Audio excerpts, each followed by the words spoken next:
This is SR1.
Good evening and welcome to our show.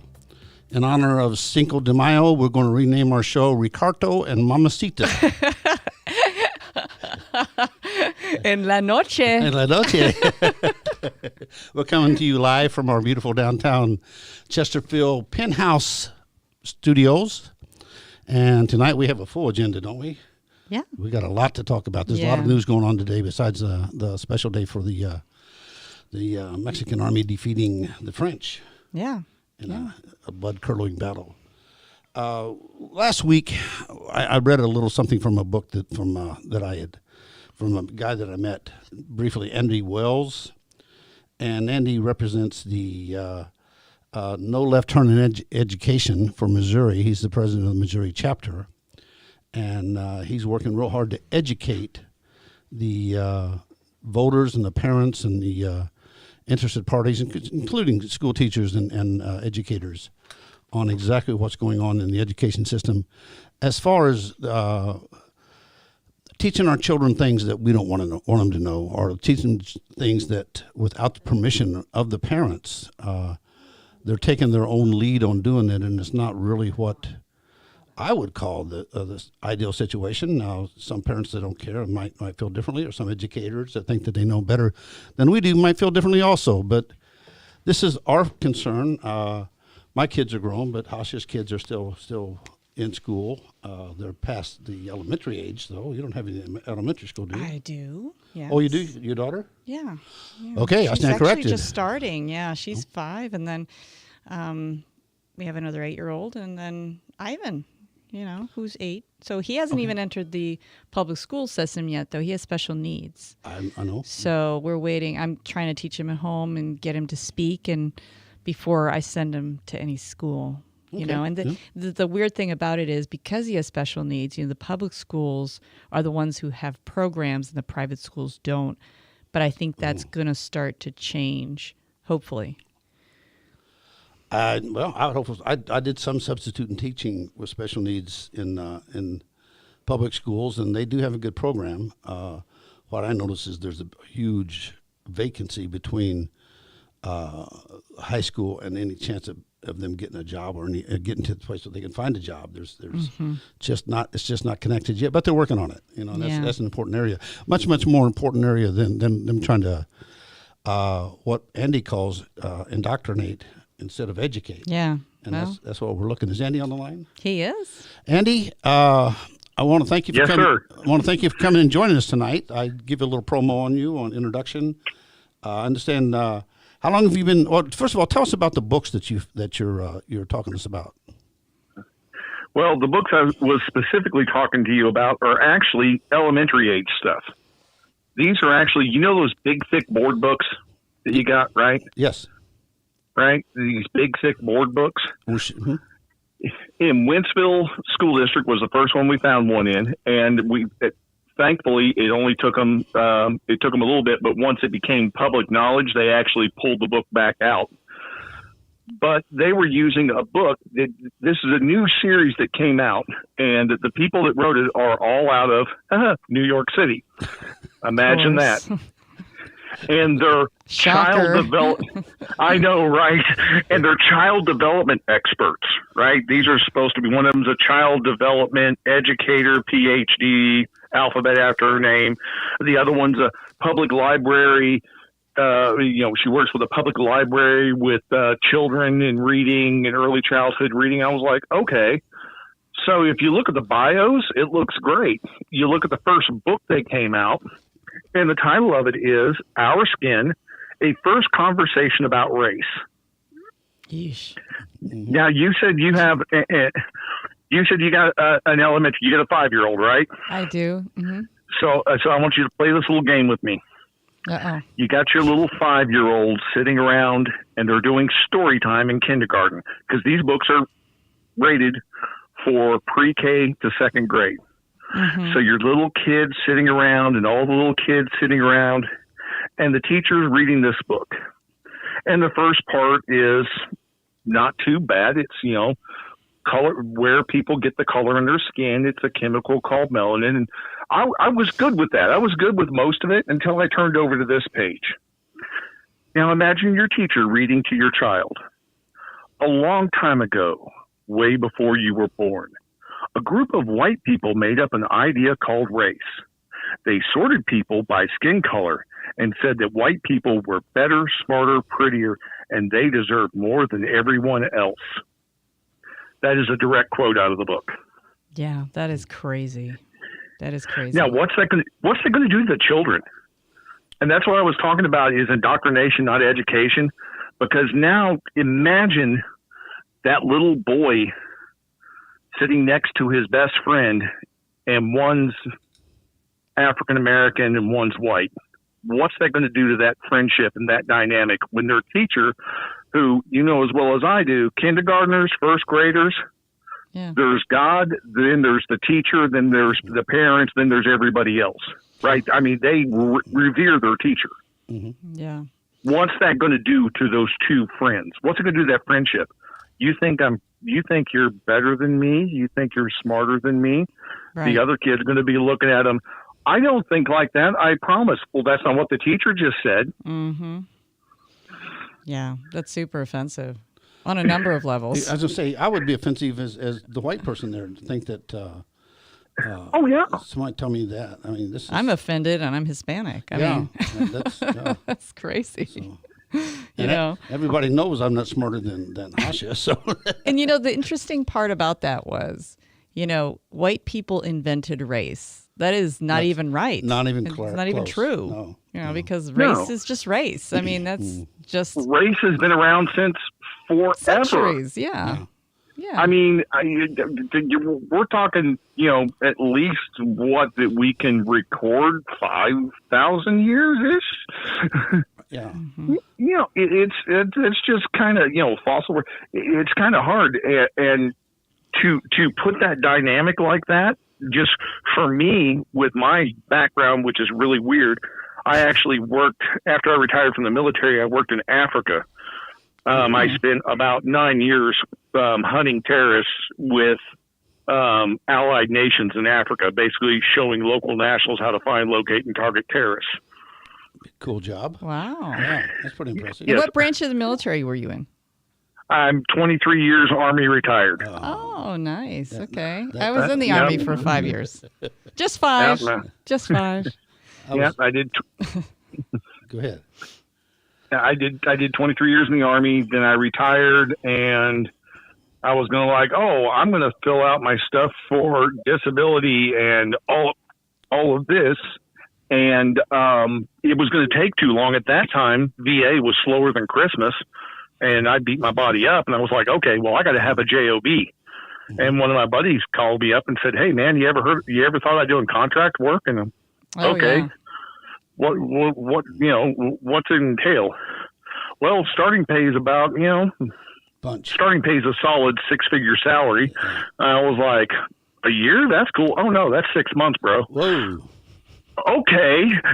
Yeah, you don't stay over there the whole year. You rotate back and forth. I was like, okay, I can do that for a few years. But the whole point of this is, while I was doing that, I was working in countries where a lot of the times I was the only white guy on the military installation. Mm-hmm. I mean, I was the only one. And this narrative that's being told to children right now that only white people can be racist, you are out of your mind, because I live the opposite. I was absolutely racially profiled and had blatant racism against me because I was the white guy, and everybody else was, Nigerian or, Mauritanian or Ugandan, depending upon what country I was in. And I'm like the lone white dude. So, yeah, what they're trying to push down our kids' throat and push the narrative in this country right now is so incorrect. I mean, it is absolutely such a false narrative. What about the other two books you have, Andy? What are they? Well, I got two other ones. One of them isn't. It's not as blatant, but it's a first conversation about consent. I like that. And, brother. Okay. Mm-hmm. No, come on. But, yeah. First conversation about consent. And, first of all, we have to know our body parts. And that's where it really got to me. I mean, I flip open page 1 and, you're sitting there and here's a bunch of pictures on page 1 of the book. And it's got, I'm learning all the names of my body parts. And it's got all these different pictures of kids, belly button, butt, vulva, elbow, nipples, penis. Vulva's and it's a little naked.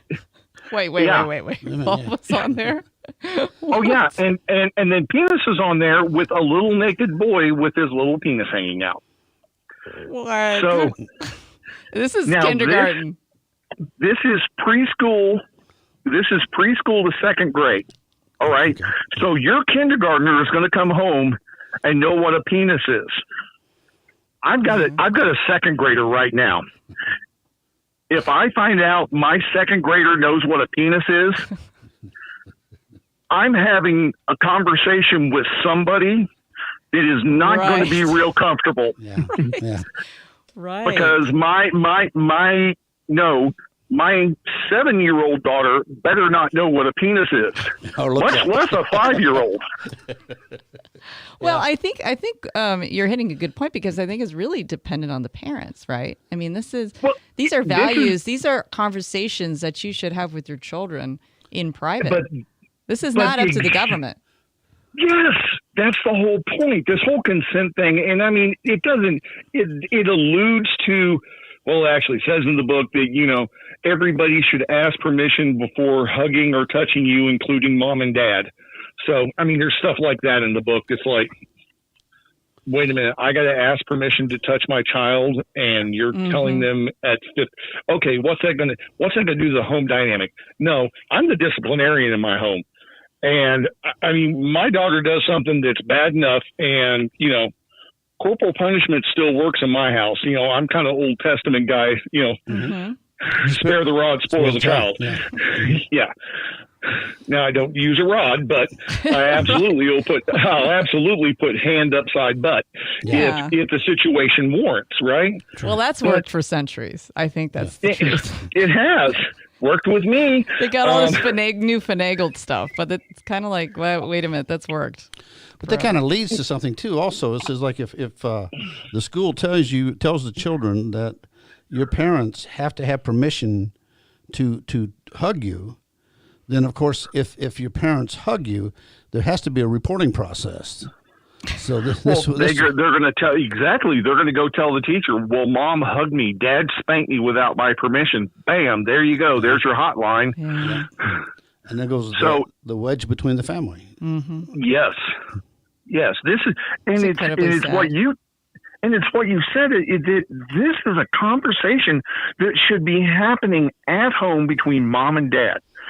I am getting so, and one of the things that I really see with this, and, you know, call me crazy if you want, but I look at that and that book. So, okay, we're going to have a girl talking about her vulva and a boy and a picture of a naked boy and a penis in kindergarten, right? And then there are school districts that there is a recommended national sex education standard out there that by third grade, they want children, third graders, to be able to describe both male and female masturbation. Yes, that's in. No, that's recommended. It is not required. It's recommended, but it was funded by our tax. Third grade, they got to be able to describe masturbation. Now, is that in Missouri? Is that? What are we talking about? No, Missouri. We have not found any school districts specifically using that, or at least admitting to, in Missouri. But it is a recommended national sex ed standard from the Department of Department of Education. It's recommended, and it wasn't put out by the Department of Education. They contracted a second company to do it, right? Gotcha. So, no, it's not put out by the Department of Education, but we're recommending it. Yeah. We wrote because your tax dollars paid for it. Yeah, they wrote the platform. Yeah, so that's. This is brave new world, seriously. So, and then like those national sex education standard, you go one step further. By sixth grade, children are supposed to be able to describe anal, oral, and vaginal sex. I was retarded in school. I mean, sixth grade. Sixth grade. Oh God! And this is what this is okay. This is what the alt left is pushing. Oh yeah, and that's how I will frame it. This is what the alt left is pushing. Okay. They want to push this narrative, and if everybody's wondering, now I've got a list of books. I've got a list of 25 books that are slam dunk, guaranteed 100% meet the state definition of either pornography and or child pornography that are in over 160 schools in the state of Missouri. I have it all documented. What is your website name? Our national website is No Left Turn in Education. No Left Turn in Education. Okay. No Left Turn in Education.us. Okay. That's our national website. In Missouri, I use my Facebook page for all correspondence and everything. Okay. And it's No Left Turn in Education Missouri on Facebook. Okay. And but I've got the documents. I've shared it with the legislators. I have a lot of the conservatives are really ticked off, but they're trying to figure out how do we get these books that contain the state definition of pornography out of schools without and still be able to teach sex ed, because there has to be a carve out. And that's where all of this came through. Well, a long time ago in 1980s, they said, hey, you got to teach sex ed in school because of the HIV virus, right? Because of AIDS. When they did that, every state made a carve out of some way to put, to talk about sex in schools. Well, every state law that made that carve out, all of them are a little bit different than each other. But what it did is it opened up a doorway that nobody realized until recently. Again, these alt-left folks figured out, hey, we can start pushing these books in. So you have books like The Bluest Eye. Have you heard of it? No. Have you read it? No, tell me about it. All right. Book called The Bluest Eye. It's written by Toni Morrison. She is a Pulitzer Prize, she has the Nobel Prize in Literature. She has a Pulitzer Prize. I mean, this is an accomplished writer. Wrote a bunch of different books. I've only got problems with one of her books, The Bluest Eye. It was written in 1970. It's about a, I think it was pre-World War II era urban black family, right? Yeah. And it is, it's got graphic scenes of sex throughout the book, a couple of different ones before you get, which I think is probably one of the most egregious. The main character in the book, who is 11 at the time, is raped by her father until she passes out. They take 2 pages to describe the rape scene, and yes, it's in detail. Later in the book, Oh, yes. And that's in our public schools. That's in our middle schools in the state of Missouri, in several of them. Later in the book, it has confessions of a pedophile where he is talking about he prefers little girls because they're so much cleaner. He can give them an ice cream cone and they can eat their ice cream while he plays between their legs and plays with their nipples like erasers. That's straight out of the. Oh yes, I mean I'm trying to keep it clean on for you guys. Yeah, well, I mean, we appreciate that. Thank you. Now, what are these? Are these part of the educational process? Well, some of them, and that's the problem is some of these are actually used. Some of them are actually used in English classes to write reports. Okay. Okay. Here. So like, in the school libraries, we'll find this. Oh yeah. All these books are in the school library. All 25 of them. I got the libraries they're in, and the school districts are in. I got a nice little matrix, and I'm giving it around. I got a question, Andy, because I don't know if most people know this, but the books that are in the schools have to be vetted, right, by the Department of Education, by some kind of board, or no? Or are they? No. Are these random? What I'm saying is are these books? How do they get in there? Yeah, how do they get in there? Are these books just by people that work at the school and decide they're going to throw some books in there, or are these actually vetted through? Are they on some kind of list? School district. Okay, and from talking to multiple librarians in the state, this is how it usually works. The National Library Association puts together a big, massive list that they send out every year. On their big, massive list, they send it out to the states. The State Library Association looks at that list, and it's broken down into school list and public library list, right? Mm-hmm. They look at the school list, and they pare it down a little bit, and they send it out to the schools. Then your school librarian's getting this list from the State Librarian Association saying, hey, these have got to be vetted books. They go through and they look at what they have in their library. They look at what their budget is. They figure out how many copies and which books they want or don't have in their library. They pick what they want, shove them in there. They put them on an order form. It goes into a school budget, which most school budgets, I mean, even school districts with only 800 kids have a multi-million-dollar budget. So what's a line item on a multi-million-dollar budget for 20,000 in books, 30,000 in books? School board's not paying attention. Nobody's looking at it. They don't vet it. Oh, yeah, they want 30,000 for books. They order the books. You know, you get into the big school districts where they have $150 million budget. Okay, they're spending $100,000 on school books. They don't care. That they're not concerned about that. They're concerned about the new buildings they have to build and all the big ticket items. So they approve it. It gets ordered. They come in. They throw a sticker on it. Put it in the computer, throw it on a shelf, and your kids are reading it. Meanwhile, nobody has actually read the darn book. They're just taking a recommendation by the National Library Association.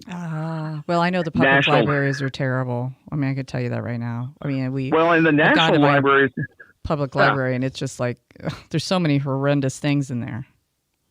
What is there any legislators in that you're working with in Missouri that's helping out on this? Oh, yes.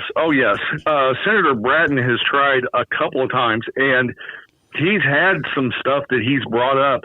He's probably one of the most proactive senators they're working on. The House is a lot easier. The House, they don't have a problem passing this stuff and getting it through. The Senate's our problem.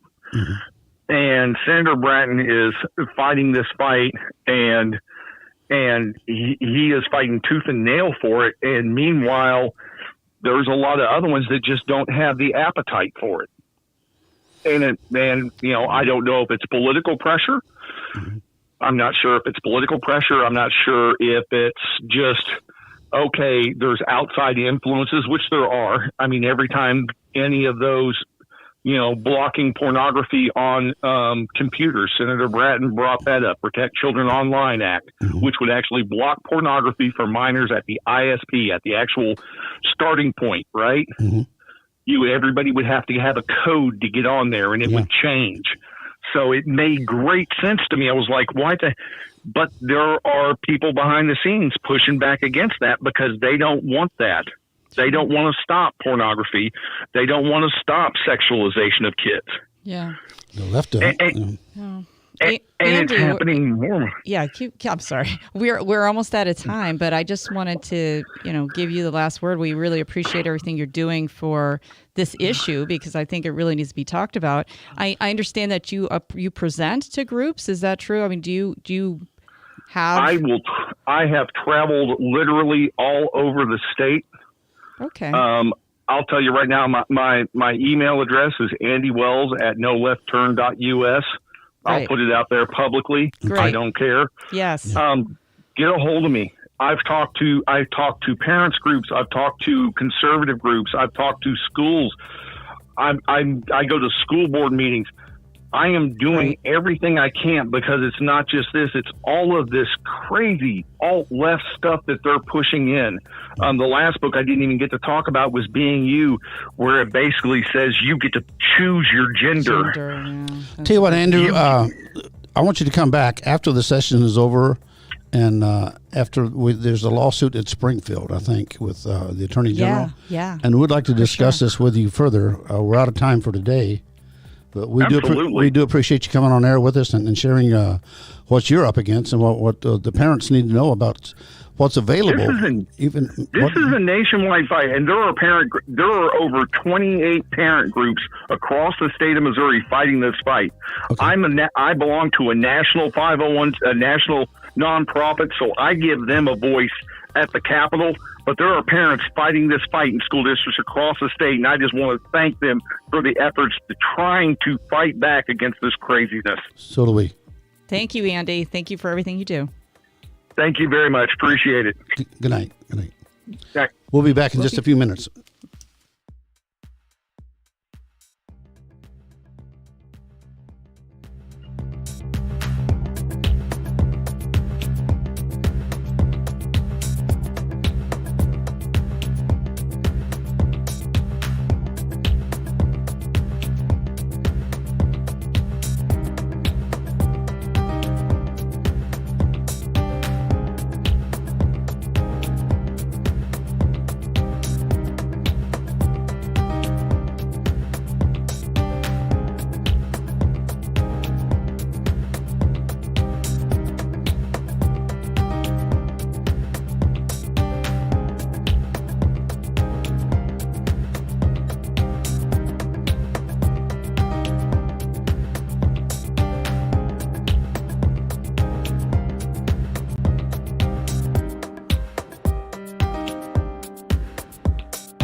Welcome back, folks. This is Rick and Hasha.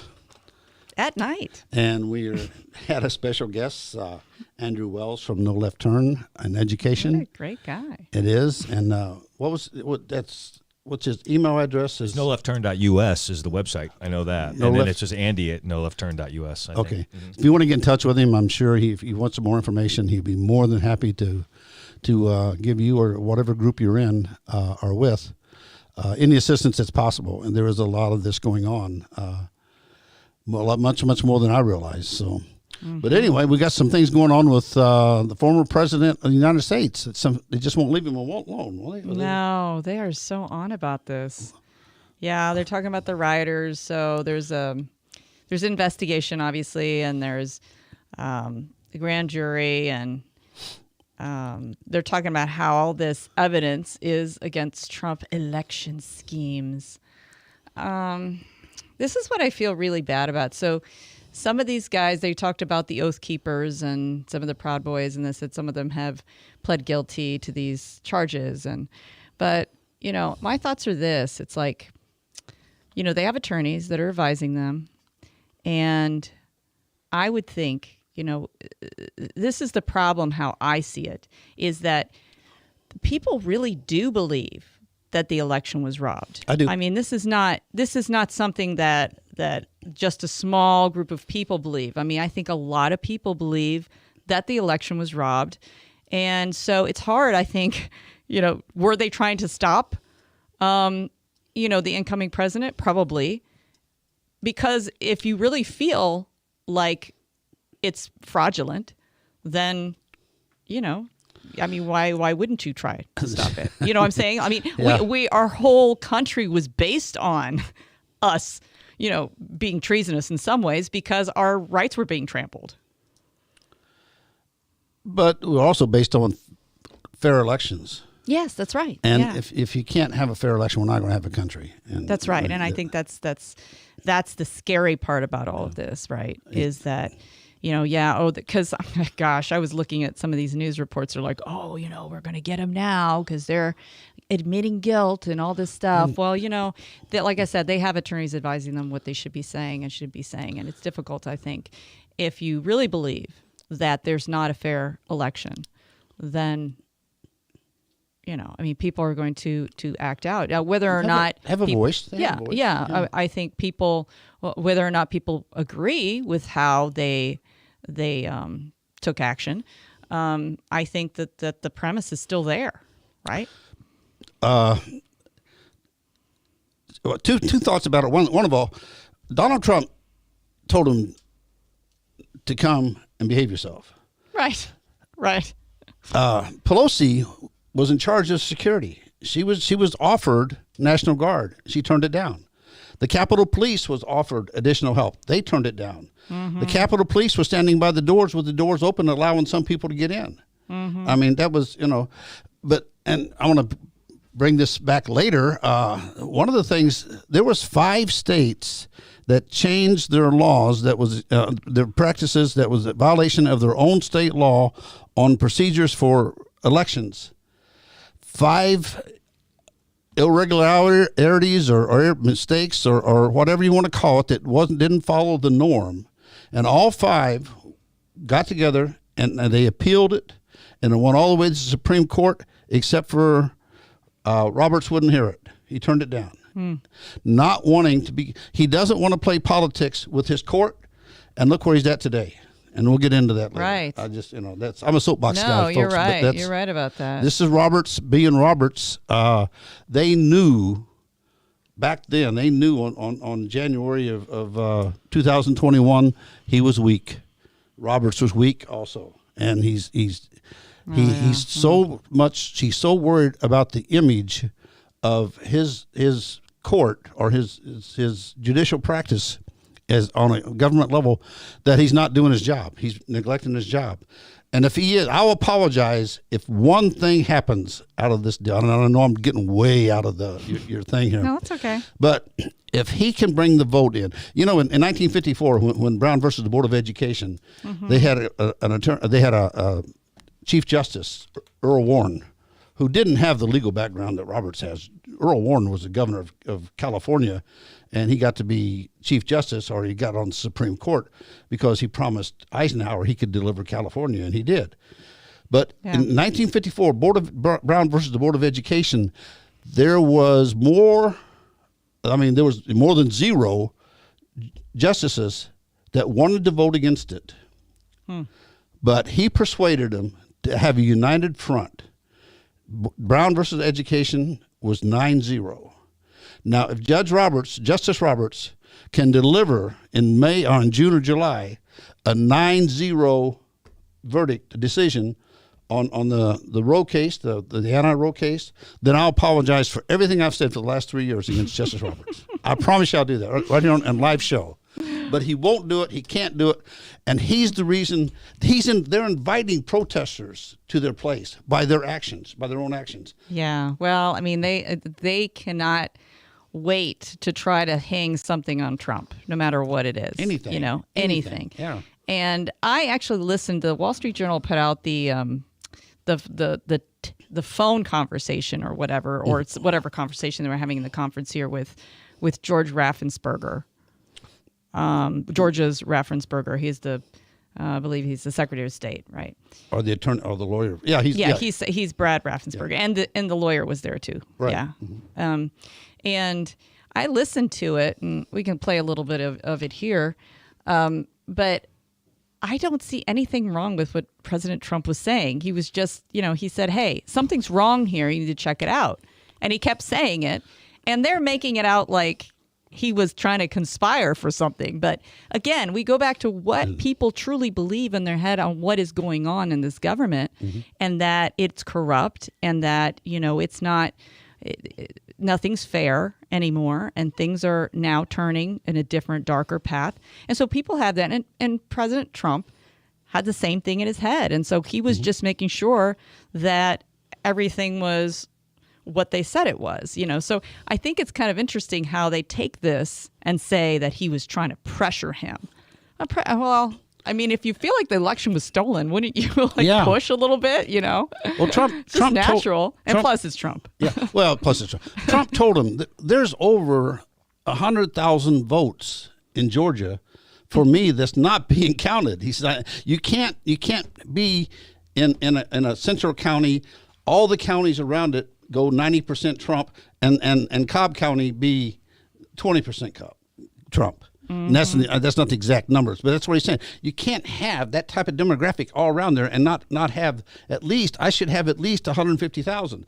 All he's asking us is, folks, can you find 11,000 for me or 12,000? I know they're there, and they're calling this a conspiracy to commit voter fraud. Right. All right. Let's listen to a little bit of it if you don't mind. So you scheduled a pickup? Yeah, said to be ready in 10. I gotta skip that. Convenient. Now this is back to commercial time. Says folks. Julie is waiting with my order. I know, right? Julie! Hold on. That's not it. That's not even the right. Well, we got another commercial. No, that is right, but it's just not it. It's just like, it's so like. Julie? I'll wait till this is over. That's Sorry an insurrection. about that. That is an insurrection. That is an That's insurrection. erection. Okay, here we go. All right. So this is the one of the parts that Wall Street Journal. The people of Georgia are angry. The people of the country are angry, and there's nothing wrong with saying that. That you've recalculated, because the 2,236 and absentee ballots. They're all exact numbers that were done by accounting firms, law firms, etc. And even if you cut them in half, and cut them in half again, it's more votes than we need. Well, Mr. President, the challenge that you have is the data you have is wrong. That's Raffensperger, Brad Raffensperger. Yeah, Secretary of State. So, and then they have all this music to make it very suspenseful. I won this election by hundreds of thousands of votes. There's no way I lost Georgia. There's no way. We won by hundreds of thousands of votes. I'm just going by small numbers. When you add them up, they're many times the 11,000. But I won that state by hundreds of thousands of votes. Now, do you think it's possible that they shredded ballots in Fulton County? Because that's what the rumor is. And also that Dominion took out machines. That Dominion is really moving fast to get rid of their machinery. Do you know anything about that? Because that's illegal. This is Ryan, Germany. No, Dominion has not moved any machinery out of Fulton County. We're having but have they moved? Have they moved the inner parts of the machines and replaced them with other parts? No. You sure, Ryan? I'm sure, Mr. President. And what about the ballots? The shredding of the ballots. Have they been shredding ballots? No. The only investigation that we have into that, they have not been shredding any ballots. There was an issue in Cobb County where they were doing normal, office shredding, getting rid of old stuff, and we investigated that. So, yeah. Anyway, so this is the big deal that they're talking about, how he was asking him to investigate further, or are you sure, or maybe you made a mistake, Yeah. No, there's no pressure there. No. And they're calm. The Secretary of State, the attorney, just say no. And it's He sounded patronizing to me, actually. Exactly. He sounded like a dick. If I can say it that way. It's patronizing, you can say. Yeah, I'm sorry. That's a legal error word, isn't it? Right. Well, I guess he's we'll an find enormous out. Richard. He's an enormous Richard. Yeah. Yes. No, and they're not going to give up. They're scared of him. They're afraid of it. Look what he did in Indiana, and look what he did in Ohio. Yeah. 33-0. Man, that's everybody he endorsed won. Mm-hmm. And some of them was long shots to start with. And then a week from now in Pennsylvania, we're going to see if he can pull another Dr. Oz miracle. What do you mean? What do I mean? What do you mean? A week from now. There's a primary in Pennsylvania right. for the senatorial race that's going to be there. Gotcha. The hedge fund manager is the favorite, and Dr. Oz is Trump's endorsee. Oh, that's right. Yeah. Yeah, and that's if he wins, if he pulls this one off. I mean, he should go take his act on the road. He don't need to be president. He could be a kingmaker. You know, he could be the president. Yeah, you're right about that. Yeah, so that'll just go to Vegas and start picking, Keno numbers or something. If he's that good, if he can pick that many winners. But no, this guy's a leader. I mean, and they don't like his leaders, and they're scared of him. Just absolutely, positively scared of him. Mm-hmm. They really are. They are, and that's the Republicans too. I mean, the rhinos. The rhinos. Yeah, Mm-hmm. the McConnell was scared of him. Ryan was scared to death of him. Yeah, Bill Barr's scared to death of him. But that was my surprise. I liked Barr earlier. I really thought, and when he came to the administration, I thought, okay, now we're going to see something that, and he was another Bushy, another Bush appointee, just like Roberts is, They look and walk, they sound like a duck and they walk like a duck, but they're a Democrat. They ain't no duck. They ain't no duck. Yeah, no duck being them. Well, I'll tell you, somebody else who's in the crosshairs is DeSantis. Yes. And he set himself up to be in the crosshairs in a big way. The guy's got great stamina. Yeah, he's actually getting, I guess he's getting sued. Well, there's a group of people now suing the state leaders over their decision to get rid of the Disney Reedy Creek district. Mm-hmm. Yeah.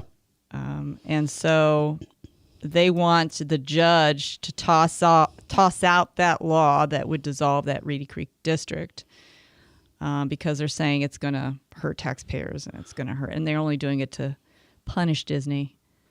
But, why does Disney get all this special treatment? I mean, so what? And how many other people out there have it, too? Right.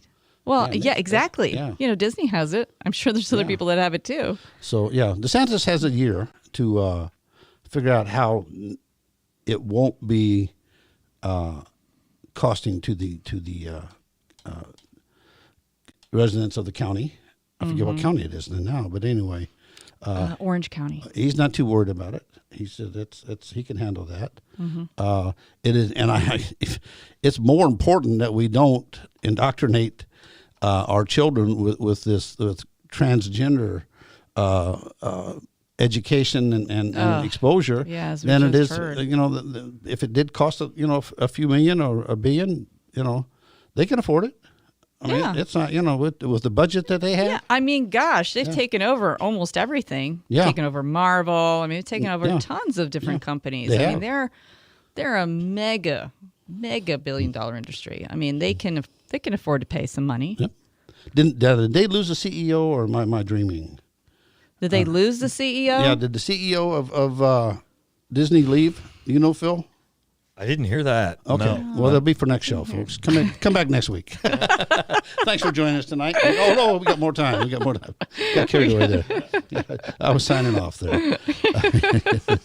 Oh, my gosh. Yeah, so we'll see how that turns out. But I think DeSantis has a lot of people's, a lot of support from Florida, from the people that are taxpayers there, as the governor, and other people across the nation. I mean, Florida is really, and I love to say, is because I lived in Florida. It's probably where I grew up. I was there from 6th grade all through college. Mm-hmm. So, of course, some people say you haven't grown up yet. well, that's probably true. Okay, but But I'm really happy to see this turn of events. I'm sad that Disney, because I grew up with Disney, for them to take such a terrible turn. But nothing lasts forever. And I really hope that Disney takes a dive, frankly, because they need to. This is sick stuff that they're doing to our kids. And they've had free reign for too long. Free reign and special favors. Yeah. So that should end, really should end. Yeah, DeSantis has an election coming up too, doesn't he? And guess, I don't think he's worried. Not at all. Chris is running against him. The former governor that tried to be... You got to be kidding me. No, yeah, he's trying again. What? Yeah. Charlie Chris. Yeah, former governor, tried to be senator, then he went to Congress, now he's back and he's going to try to... Wow. He's going to take out DeSantis. I mean, this... Oh. That's stamina too, I suppose. That is. I mean, Democrats got a champion in this guy. They just didn't know it, did they? Wow. Yeah. Chris is back. Yeah, imagine that. He just likes to run. Some politicians just like to run. That's what they do. They do. Yeah. They're true. professional, just, they just, fundraisers. Yeah. They like to talk. They walk around. They don't do anything really, but they just talk. And they talk well, and people like them, and they like to be on the road and shaking people's hands and kissing babies. And eating a lot of chicken. Right. So chicken dinners. So. State fairs. Lots of them. Yep. What? Who else are we going to pick on tonight? Oh, Elon Musk. How about that guy? I like that guy, though. No, we don't need to pick on him. But we do need to say, hey, he's had some pretty funny, pretty funny stuff he's been putting out lately. I guess there was somebody, they were talking about his shadow crew. What exactly was that? So apparently, somebody said he had a shadow crew. Okay, the Wall Street Journal. They dubbed some group that they said that had his ear, right, for him to do this Twitter acquisition. That they were dubbed this shadow crew. They're like the former CEO of Twitter and the co-founder Jack Dorsey was one of these people who apparently influenced him in order to take over Twitter, and we're really telling him to do that. And so they talk about this shadow crew, and so Musk was just Musk, and he writes in his Twitter, he said, "My shadow crew is sick." Also, who are they again? And then he says, "Sell shadow crew merch to buy Twitter?" ? So they may have given him an avenue to make more money. No, I'm sure. They're not going to win trolling Elon. No. He's going to win every time. Yeah. So, no. Yeah. He's a little Trump-esque when it comes good. to that. Mm-hmm. Yeah. And then his stance on antidepressants, I guess, people are complaining about that. But, the guy's a billionaire. What? Yeah. He can say whatever he wants. Pretty much. I mean... If Putin's not the richest man in the world, it's Elon Musk. Right. And it's one of them two are definitely. Yeah. And he's the one. What was the commercial? Somebody talks, everybody listens. Oh, E.F. Hutton. E.F. Hutton. Yeah. Right. Now it's Elon Musk. Elon Musk. Elon Musk, yeah. That's a good one. Every time he talks, everybody stops. Everybody and listens. Yeah. Everybody's listening. And then let's see, what else did he do? Oh yeah, they say he's supposed to serve as the temporary Twitter CEO after they. Yeah. Well, that makes sense. Sure. I don't think that's a big surprise. How about My Pillow guy? Well, first, how many people have gained in the Twitter membership? How many Twitter followers? Yeah, I'm not sure. I was reading there was one person. That's a good question. Yeah, like 80,000 in a day. Oh, Donald Trump Jr. Oh, wow. Got 80,000 one day and 60,000 the next day. Something like that. I think a lot of conservatives are considering now jumping back on Twitter, right? Because a lot of them have left Twitter. They went to other social by choice platforms. Either. Yeah, true, right. Yeah. Not by banned. choice. Yeah, they got banned. So now they're hoping to come back, to Twitter, and because a lot of them left, Gab Social, I guess, and some other places.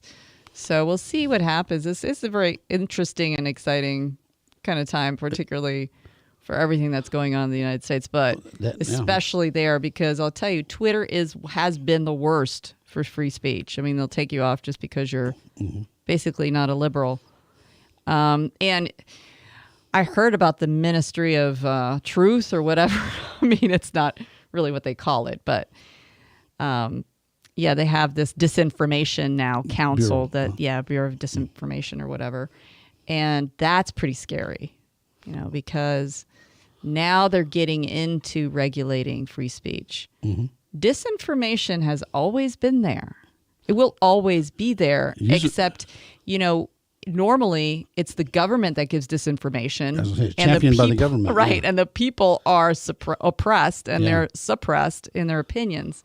And so now the government's going to try to find a way to suppress that free speech. And whether or not, when long time ago, it used to be caveat emptor, right? That's what they would call when you buy something, buyer beware. Oh, yeah. Right? Right. Caveat emptor, buyer beware. Hey, there's always going to be some shyster that's going to try to sell you something. But you have the choice whether to buy it or not buy it. It's the same thing. You're going to have people that are going to tell you information that may or may not be true. It's up to you to decipher that. Right. You have a brain, and I think that part is very, very scary, that they are going to start regulating people that are just saying things because they believe them. Oh, and they picked a nonpartisan to be in charge of that, didn't they? Right. Yeah. So nonpartisan. Somebody told me today on another show that there's going to be a Department of Environmental Justice or something. Oh, is that right? Environmental justice? It broke. That's like news today or something. Yeah. And there's going to probably be social justice, and there's probably going to be, the Bureau of Transgenderism or whatever. I wish we had a Bureau of Investigation that did their job. I mean, that's we're going to get about in that in the next part too. Yeah. Oh gosh. But anyway, these bureaus would just take care of what they're supposed to be doing. We wouldn't need all these other bureaus. Right. And talk about champion disinformation. Isn't that in the motto of the Democratic Party? Disinformation. Yeah. Yeah. Well, I think it's the model of the government, and it's the model in many governments throughout the world, and in the past. So everybody always has to be. You have to be suspicious about things. This is one thing I think in America that we've now come to realize is that not everything that a politician says is real. Not everything that a government official says is necessarily the truth. And not every teacher is necessarily telling you the truth. And it all starts there, really. Because we have to learn to question the system. We must. We have to teach our kids to do the same thing. Otherwise, we're going to fall right back into despair and oppression, just like most of the world is. It's very sad. But there's one guy, and I know we get to this because this is pretty funny. My Pillow. Mr. Pillow. Yeah. My Pillow CEO. You gotta love this guy. The first time I saw his ad, I was just like, wow, this guy is so funny. And he's so kind of a little bit awkward, but he sells his product. He did a really good job. I've never tried one of his pillows. Have you tried it? I've got them. You do? I have 4 pillows and some sheets. Yeah. You like them? Jamie Allman gave me a couple, so yeah. You got some too. He got them from Mike because Mike was a sponsor for a while. Okay, so do you like these pillows? Yes. Yeah, they're great. I got them first I bought bamboo. Pillows? Yeah. Bamboo pillows? Yeah, that sounds rough, dude. Very disappointed in them. So then I went to My Pillows. Well, I tried wood shaving in mine. Oh, really? Huh? I have a concrete didn't work cement out. block. Then we get the glow in your hair. You just got to What the heck? on wood Bamboo. Shavings? Yeah. You never heard bamboo pillows? No. Oh, okay. You're edgy, dude. Huh? You're so edgy. I like it. You're ahead of the curve, man. You really are. Yeah. Cutting edge. Cutting edge, Rick. Yep. So head of the game, head of the line. Yeah. So my guy Mike Lindell. Yes. He gets back on Twitter. Almost. He's one of the people. Is he booted? And then he got suspended. That was hysterical. A few hours later. What happened? Oh, this is awesome. Yeah. And liberals loved it. I know, we all loved but it it's still pretty funny. It's funny, yeah. Oh God, He'll sell some pillows over it. Yeah. he will. Yeah. Do you know what he did to get kicked? What he did was he got back on, and so in order to tell everybody that he was back on, he logs on his fake account that he had made, and then he went and told everybody, well, that's against the rules. So he immediately, by telling everyone that he had a fake account this whole time, he broke a rule, and so they booted his new account that he just got back. And the fake too. In one day, he got his account back and had it rebooted for break because he went out and told everybody, look, all of his followers on his fake page, he told all of them to go over to his new page, and that it's just it's got to be like a Guinness World Record. Wow. It probably is. It probably is. Yeah. For the amount of followers we're talking about. Yeah. Oh yeah. Okay. So it says here, hello everybody. I'm back on Twitter. My only account is at Mike J. Lindell. Please retweet and follow to spread the word. Oh boy, I'm guilty of a crime. I'm not going to tell you what crime, but I'm guilty. Right? Yeah. He exposed himself, and somebody's still there that can do something about it. But he's worse than Donnie Depp. Oh yeah, we're gonna get into him later on. Depp's been talking for a week. Yeah. It only takes Mr. Pillow a minute. Huh? Yep, we're going to a break. Okay, folks, we're going to be right back. We're going to be talking about Roe v. Wade when we get back. I love that subject. Here we go.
Welcome back. Hey, we got a surprise guest. Welcome. Another one. Yep. They just kind of wander in here like after 10 o'clock at night on Thursday. I don't know how.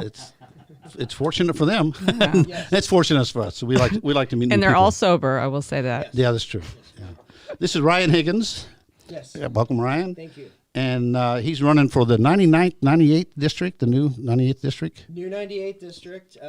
It's the municipalities of like Valley Park, Fenton, Twin Oaks, and a little bit of Baldwin and Manchester. Okay. And parental voice in education. We've been talking about education earlier, constitutional beliefs, community safety, and middle-class relief. Tell us a little bit first about middle-class relief. Sure, absolutely. Well, I mean, what we're experiencing now is 40-year inflation highs. True. Whatever we can do at the state level to keep some more money in our constituents' pockets is important. So I think there's a... We lost something. Oh. Phil. He's there. Yeah, now he's there. Okay. Yeah, go ahead. Okay. Yeah. So, I mean, I think there's definitely Just lean in a little bit, my man. Definitely things at the state level that we can be doing to, help with this inflation. Personal property taxes, one we're big on, at least reducing it as much as we can. I don't know if a lot of your listeners noticed, but their property tax bills doubled. Personal property tax bills doubled. It's just crazy. And, and reducing state income taxes would be huge. Anything we can do at the state level for tax relief or whatever it would take. I mean, people are hurting. The middle class is hurting. We need our middle class. So, true. What do you do now? I'm a teacher, getting ready to finish my 9th year as a teacher. So, I'm mostly history teacher, middle school history teacher. Okay. What do you want to tell us what to add? Sure. I teach for the Archdiocese of St. Louis. Oh, so okay. Teach for one of our school? Catholic schools here. Yeah. A school called Our Lady of Lourdes. It's in U City. So, I've been doing that for a while. Been at Lourdes for about 5 years. So. That's great. Yeah, that's. And Megan is your treasurer. She is. Yes, my lovely wife Megan is my treasurer. So we're new to the game. We kind of learn something new every day, and we go to lots of campaign events. And we've been starting our door to doors the last few weeks, and out meeting voters, and it's a new adventure for us, but she's unbelievably supportive and couldn't do it without her. And of course our little dog Jimmy as well. So we noticed that. Yeah.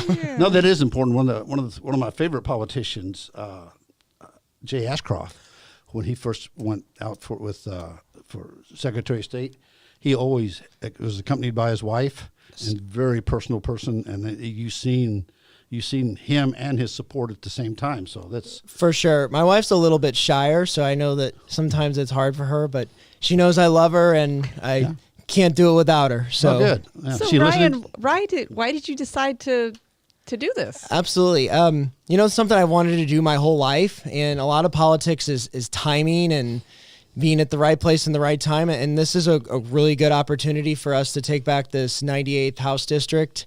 It's currently a Democrat district, but I think, a strong conservative like myself is ready to take charge here and take back the 98th from the Democrats for sure. Well, there's a lot of things in your background that'll serve you well in the House. I mean, your education background, your religious background, Sure. your career background. That's kind of very impressive. We're not going to mention you're involved in a primary, so we need your support to show up in August. Sure, absolutely. Actually, we don't have a primary, so Oh, you don't? No primary. There were a couple people, but they had dropped off in the last couple weeks of the filing process, and it's I'm the Republican candidate for the 98th House district. So we got a little lucky with that, which is good. But yes.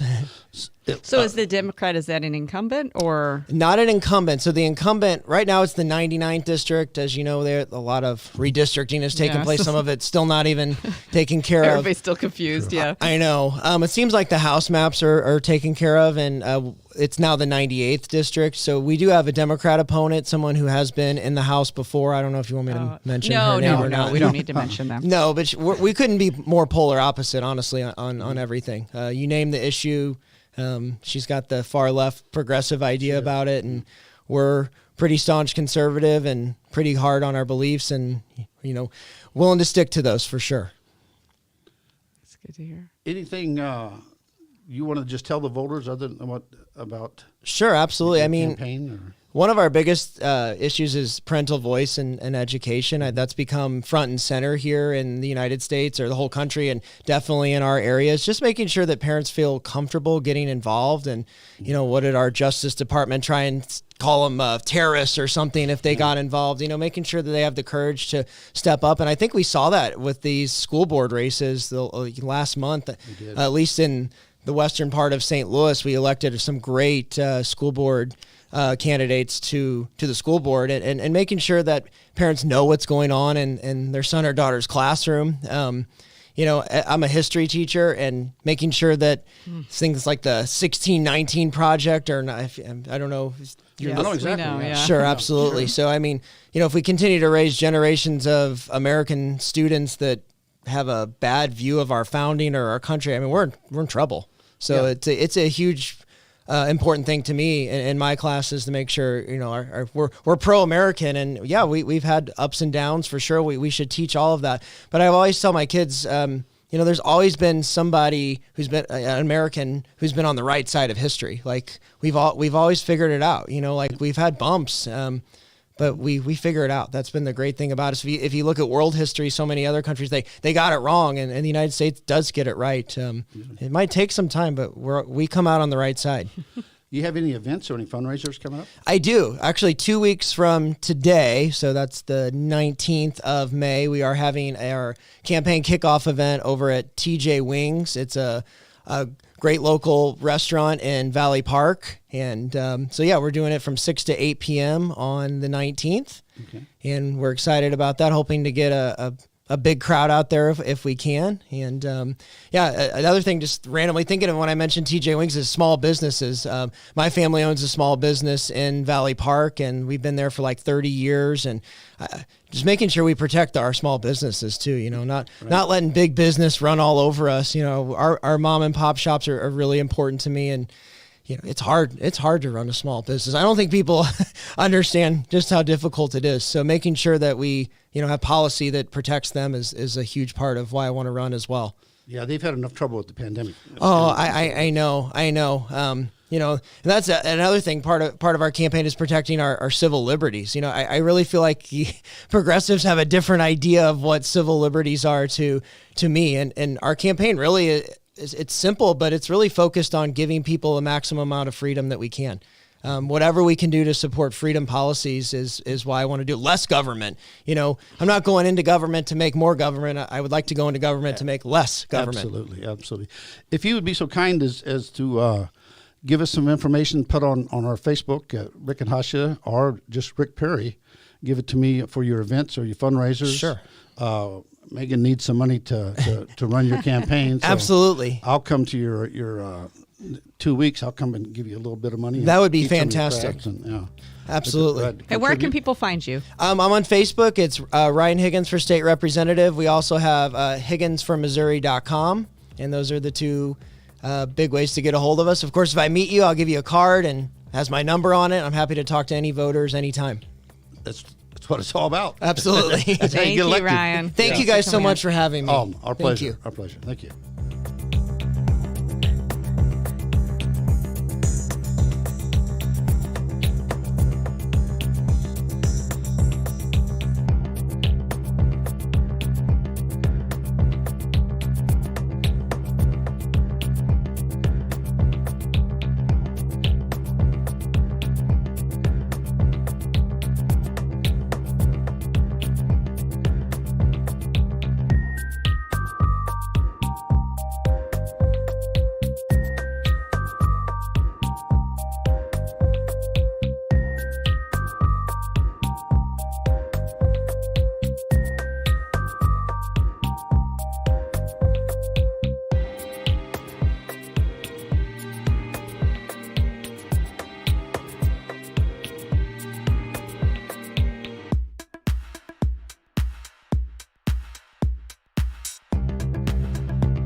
Welcome back. We have our regular crew here back on hand here. Mm-hmm. This is Hash's number one son. And Wait a minute. What? That's what you told me. Was that a secret? I didn't know.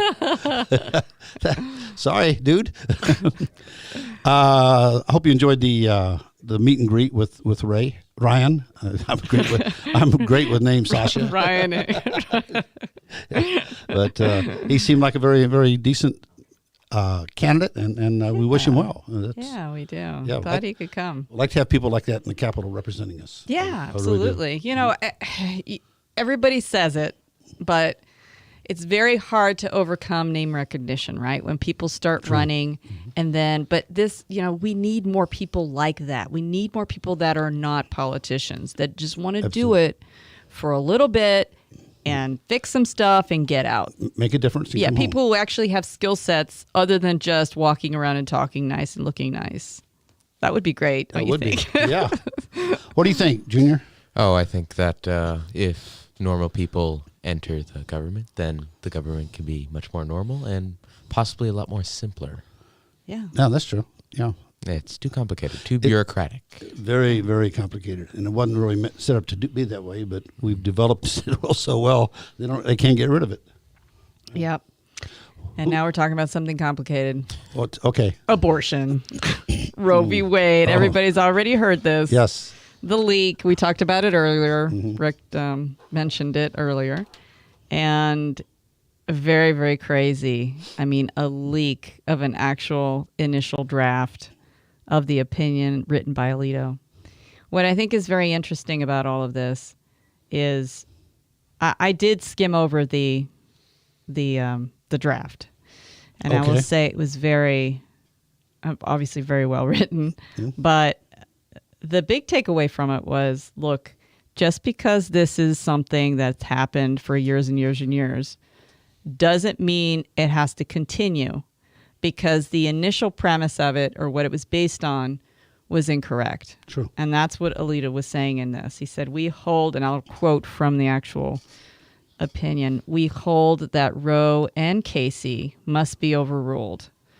The Constitution makes no reference to abortion, and no such right is implicitly protected by any constitutional provision, including the one in which the defenders of Roe and Casey now chiefly rely, the Due Process Clause of the 14th Amendment. That provision has been held to guarantee some rights that are not mentioned in the Constitution, but any such right must be deeply rooted in this nation's history and tradition and implicit in the concept of ordered liberty. And he quotes a case, 1997 case. But the interesting part is that, look, the right to abortion was never part of this U.S. history. Yeah, it just wasn't. I mean, it's very controversial. So exactly. Why would it be protected by the Constitution? Right.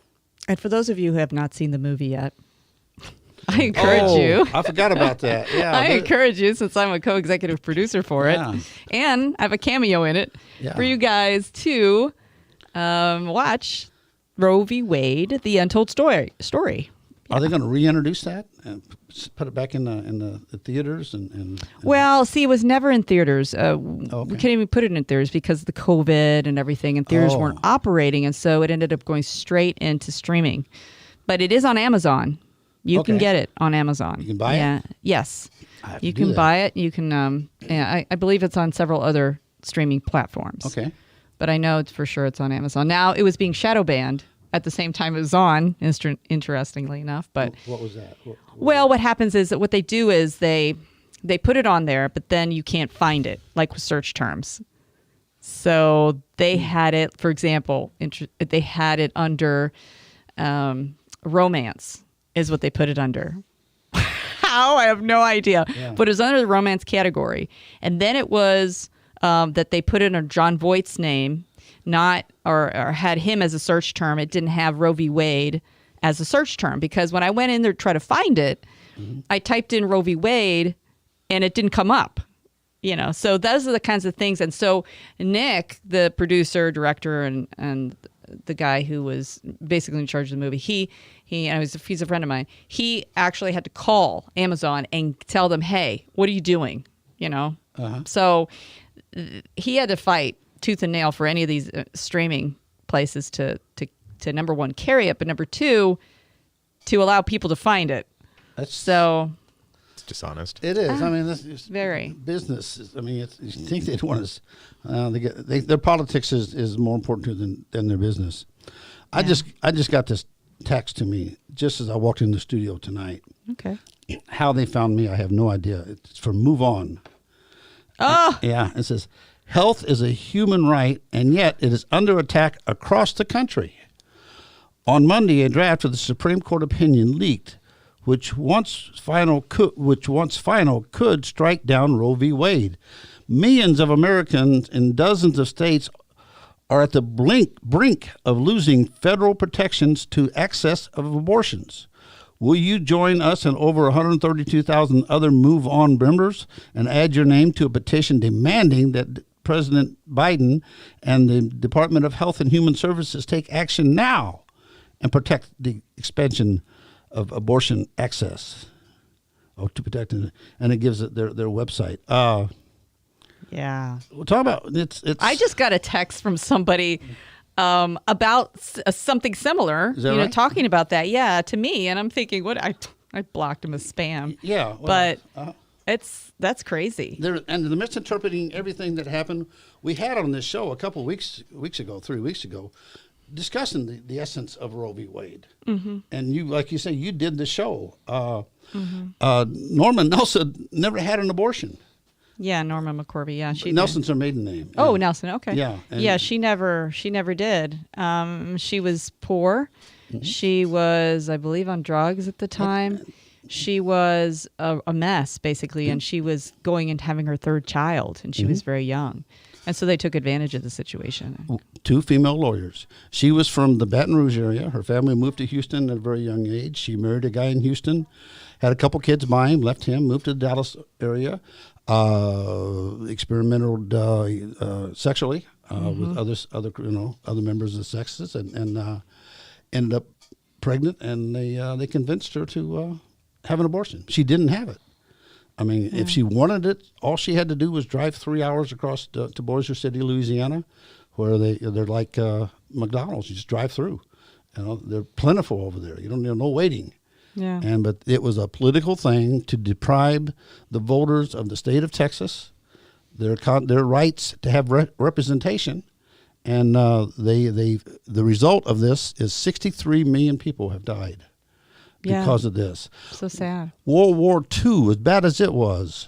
Didn't kill that many people. Well, it killed about 70 million, but just a few more. There was just a few million more. Wow. Yeah, and all the problems we're talking about on labor, unemployment, we wouldn't need to open the borders. They use the areas, they use the conversation. We don't have enough people. We have to increase the immigration, and all that would have been taken care of had they just not passed that case, which was based on nothing. Even Ruth Bader Ginsburg stated, "This is very weak, ground that we're standing on." It was.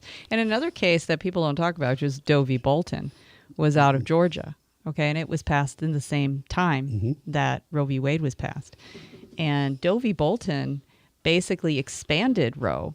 So Roe was saying, okay, so up to a certain amount viability, blah, blah, blah. This woman. And Doe v. Bolton was a lady who had some kind of neurological issue, and she wanted to get an abortion.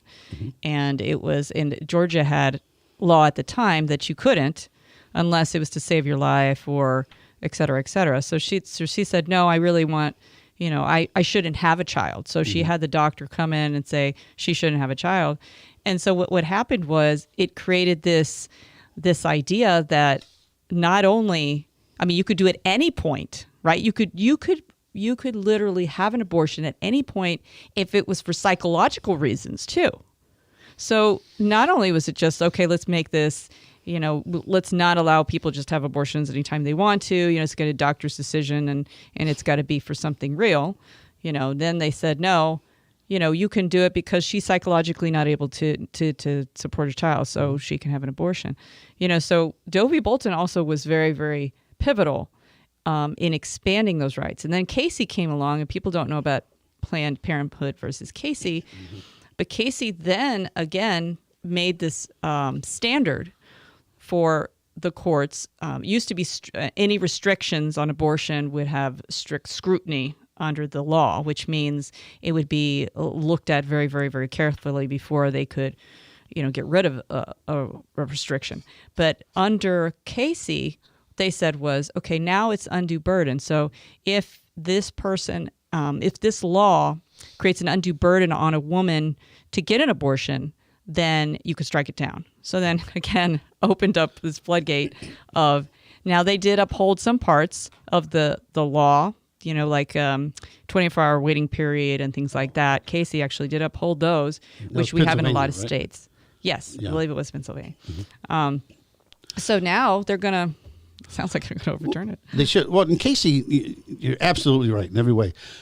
But it's actually come out two ways. Legalese, it was supposed to be if there's a problem and it creates an undue burden. Okay. But in reality, it turned out that at any time during the pregnancy, you decided personally that the child was an undue burden, then you had a reason for an abortion, an excuse or legal ramifications. Yeah. But yeah, it's saying the same thing. Yeah, it's past the 15-week period. So, I mean, I'm 100% pro-life. Like, I have one exception, and we are going to debate that on one of these shows one of these days. Yeah, one of these days. Yeah, one of these days. But I don't think that there is any real reason to have one.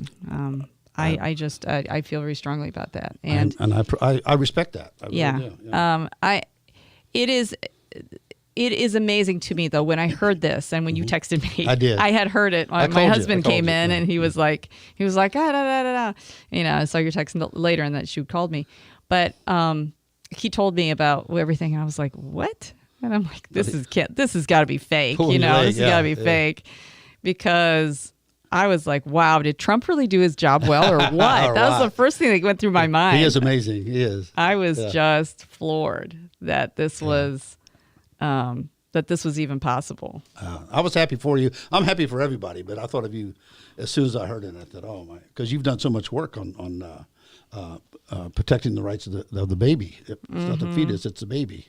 Yeah. So I thought, wow, a human being. You're right. It is a human being. I mean, fetus is Latin for baby. You knew that, right? Because you speak Latin, don't you? No. Okay. Trying to help you out here, pal. Yeah, I know. There's certain. So why don't we listen to something? Okay. Hey, engineer. Mr. Engineer, wake up. Are you able to help us out? Yes, I am. Okay, because we're going to just listen. Like everybody was in an uproar, right? This thing got leaked out. People went crazy. And there's this big crowd having a demonstration about their rights to have an abortion. Let's listen. Where women were forced to have their children against their will, even after they were raped. We refuse to accept a society where women are forced to be baby-making machines. We will only fight for a world where women are full human beings. Yeah. All right. Wait a minute. Is that what you wanted to play, or what? Yeah. Baby-making machines. Yep. We will only be in a world where women are full human beings. What in the world is this person talking about? Obviously, she's a scholar. She's probably been arguing before the Supreme Court before, or maybe she's just arguing outside the Supreme Court. Is that what she's doing? Yeah, I don't know.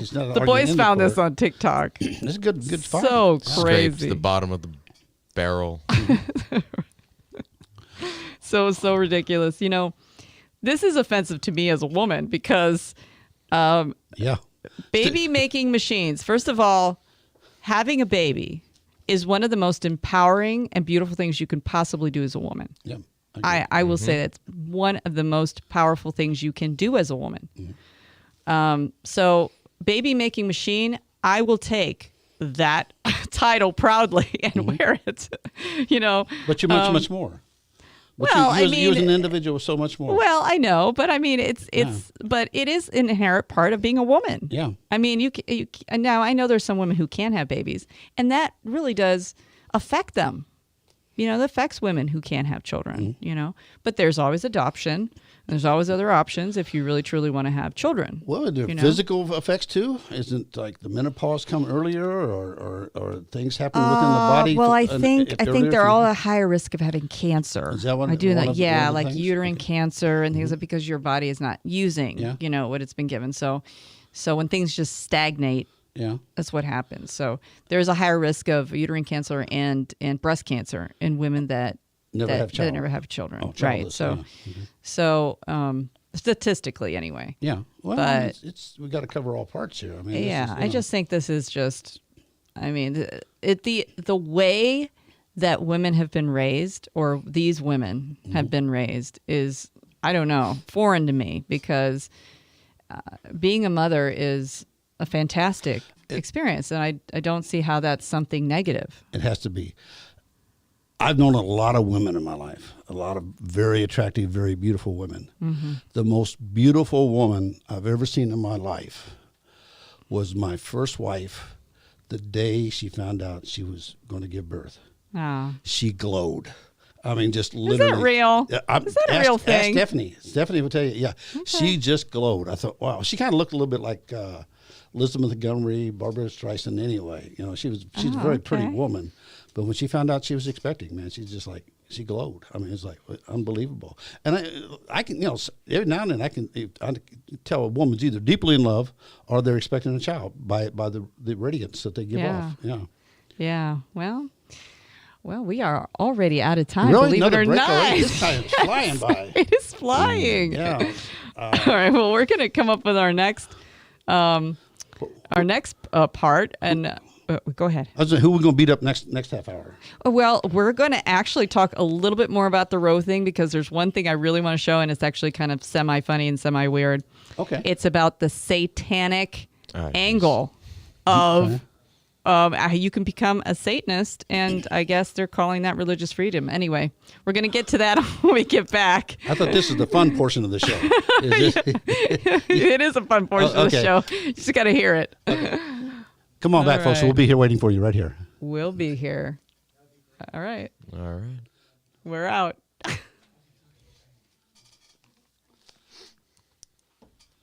Bye. Come on in. We got time. Yeah. Sorry.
back. This is Rick and Hashi at night, and we're in our fourth session, and we have the fun guy here. Oh yeah, fun guy, Brevin. The whole family, and we're not done beating up on Roe yet. I mean, it's too much fun. Yeah, so the Satanic Temple requested that Boston fly its flag after the Supreme Court ruling. And there's a picture of their flag, which is like got a, what do you call those? Pentagram? A pentagram. There you go, with a goat's head or something, and skull with some... Ram skull. Yeah, I don't know. But anyway, apparently they're saying, hey, that you should come to our side. It's the group is asking Boston to fly the flag for Satanic Appreciation Week on July 23rd to 29th. Oh, that's nice. Yeah. What do you think about that? I think it's a great thing to celebrate those people because they're all about celebration and worshiping themselves and sincere. Huh? Yes. Yeah, you're right about that. That is what Satanists do. It's really about yourself. That's what the religion is. Wait. It's about you. What's the day? Is it Satanist? It's Satanic Appreciation Week. You got to appreciate these Satan worshipers. Oh, yeah, that makes sense. Yeah. So here is one of them. Then you saw this one, didn't you? I did see it. Did you see the one with the nose I did. ring? Uh-huh. Let's hear what she has to say. Yeah, go ahead. Are you ready? All right. Wait, I've got the wrong one. I've got to do it this way. Oh. Okay, here she goes. If you have a uterus and you do not like these abortion laws, keep listening. So this is for my Americans, really. We have our Constitution rights, our First Amendment right. So the First Amendment is basically freedom of speech and freedom to practice religion. That being said, if you join the Satanic Temple, you will have control over your body. So in Satanism, they practice the 7 fundamentals. Number 3, if you want to read that. Basically, it means you cannot infringe on somebody's body and that if they want to do something, they have the right to do it to themselves. Here's a .org article about the Satanic Temple suing Texas. So basically, all you have to do is go onto the Satanic Temple's website and you have to buy a membership thingy. It's $25. This thing.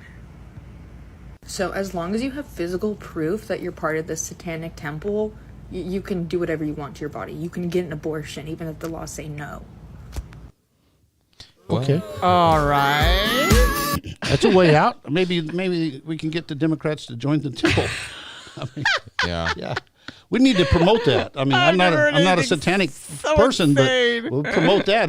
That way we can identify them. They won't look like us walking down the street because we got pictures of what the satanic worshipers look like. Right. She's got this black nose ring coming out of her nose, and her fake eyelashes are really very falling off. That's the face of knowledge. Yeah, I'm all for it. I think it's yeah. I mean, can you imagine? Separate us any further. Christians are identifiable now. The satanic worshipers, right? Yeah. And you'd be on the side of Satan. That sounds like they would something I would really want to do. Because I've read the book. Oh, you've read? I know how the world ends. Oh, yeah. I read Revelation. Oh, okay. Yeah. So this is okay. Oh, Rick, I thought you were talking about you read the Satanist book. No, I didn't read that book. Oh, it just curled up in your bed. I guess I could. You could, yeah. He can come back and tell us what it says. Yeah. I think what it says, it's all about me. That's what the book is. It's very selfish. I think it's all about me. Yeah, it's symbol in the name itself. Yeah. Right. It's a Hashi know-how book. Hashi know-it-all book. All about me. Yeah. Most is all about me. Yeah, most of these people that go to the Satanic Temple, they don't really believe in Satan. It's just everything goes. Anything goes. Yeah, they want an excuse for everything going. That's true. But you said two things there. Right. I didn't want to. I believe in Satan. I just think that he's the most evil thing in the world. And he's the opposite of what I live for. So, but he exists. The biggest trick that Satan's ever pulled was to convince people he doesn't exist. Yeah, well, he was saying that these Satanic, people I know, yeah. that these people don't really believe it. Yeah. Because if they did believe it, They don't believe in that. they yeah. wouldn't be Satanists. Yeah. Right. I mean, if they really truly believed it, they wouldn't be Satanists. I mean, and he's right. I mean, they're doing it just because it's an excuse to do whatever you want. And you can get a free abortion. Or they say it's free? I don't think it's free. No, it's justifiable. Yeah. $25, you get a certificate, you frame it. There you go. How many states do you think will pass the abortion laws? Oh, you know what? Actually, I was just in a meeting. Oh, I have some Another statistics. meeting? Yeah, I was in a meeting before this meeting. Every month you go to a meeting before this meeting? Yeah, once a month. Okay. Yeah, it's a Missouri Right to Life meeting. Okay. And actually, they did talk about today, and we were given this handy-dandy possible post-Roe landscape. Mm-hmm. And we are one of 13 states that have trigger laws, and which means if Roe was ever overturned, our law would make it an abortion-free state, right? And then there's about 8 states who are pre-Roe abortion ban that still have an abortion ban on their books that they never revoked. Mm-hmm. They're just not, and there's about 8 states like that.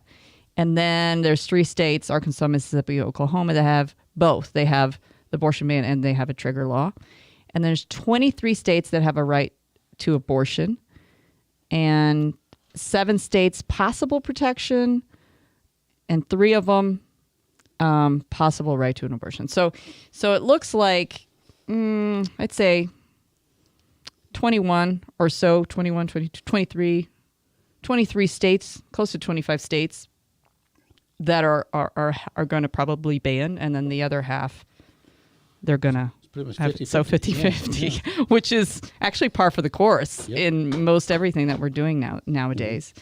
But the interesting part about this is that it's not over. You know, even if Roe is overturned, it's not over, because what's going to happen next is that people are going to try to put it on in the Constitution. All right, so make a constitutional amendment for a right. The states are going to try to put a constitutional amendment in order to make either abortion legal or abortion illegal. And so there's going to be a race to do that. Right now, we don't have one in our Missouri Constitution. We don't have a right, we don't have a, I guess.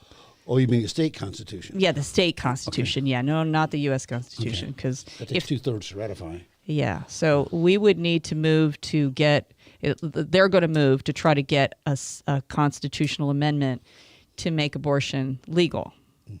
And so, like I said, our work's not over yet. Sure, it's never over. It's going to be a fight. It's never over. It's going to be a fight.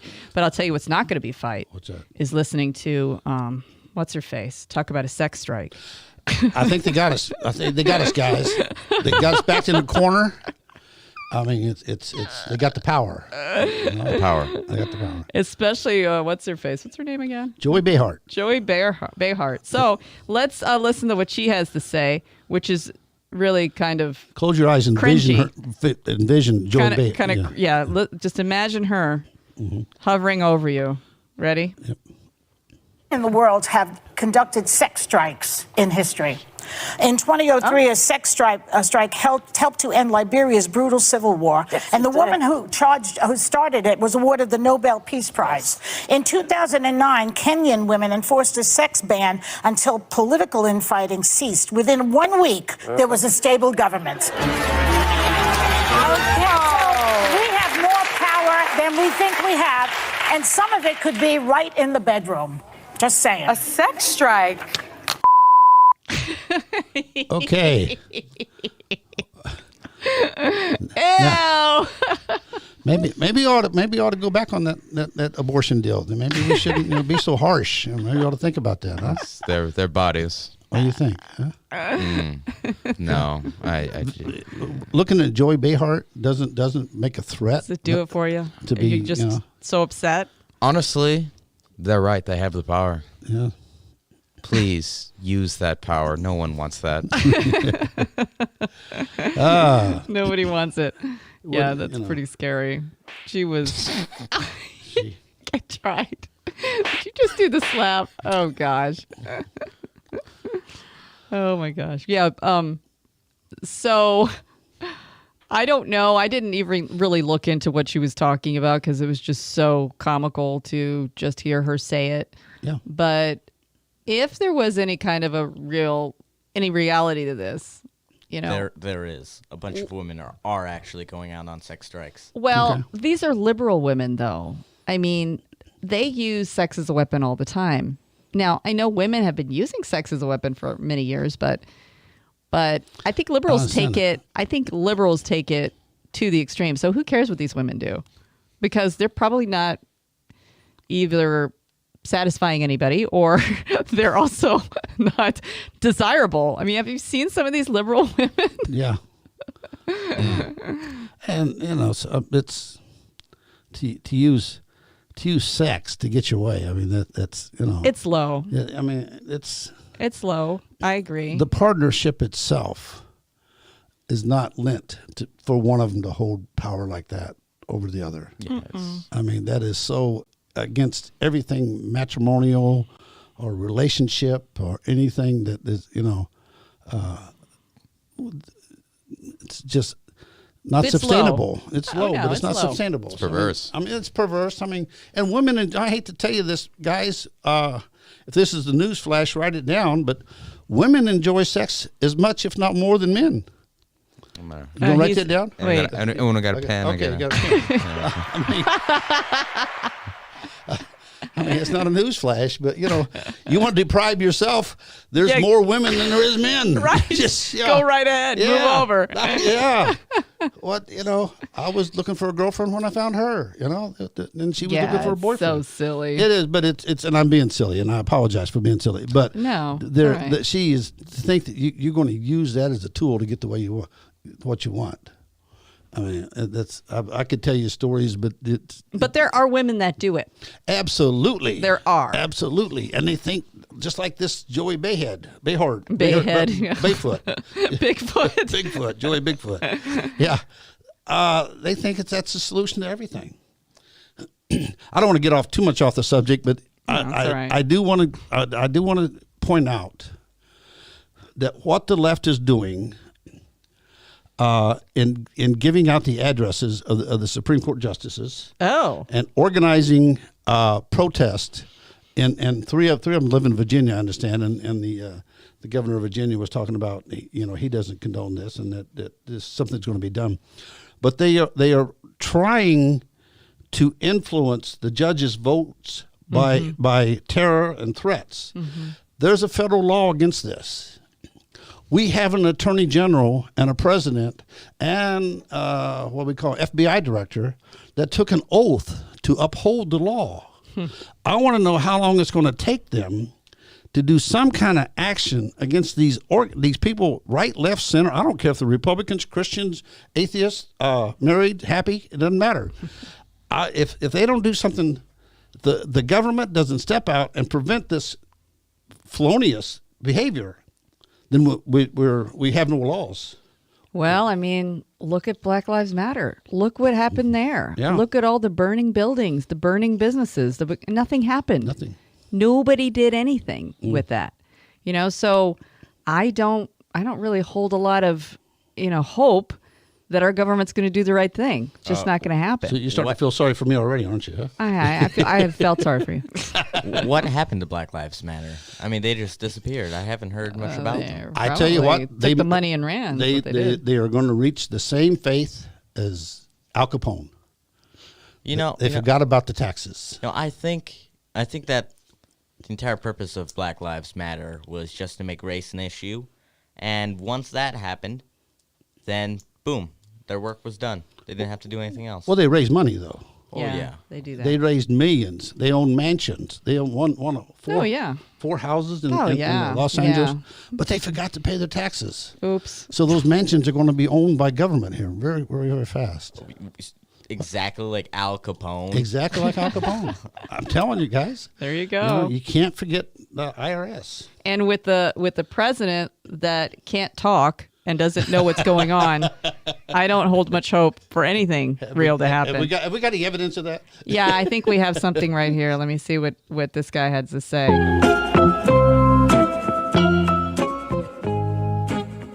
Before Russia attacked, We made sure Russia had javelins and other weapons to strengthen the defenses so Ukraine was ready for whatever happened. We made sure Russia had javelins and other weapons.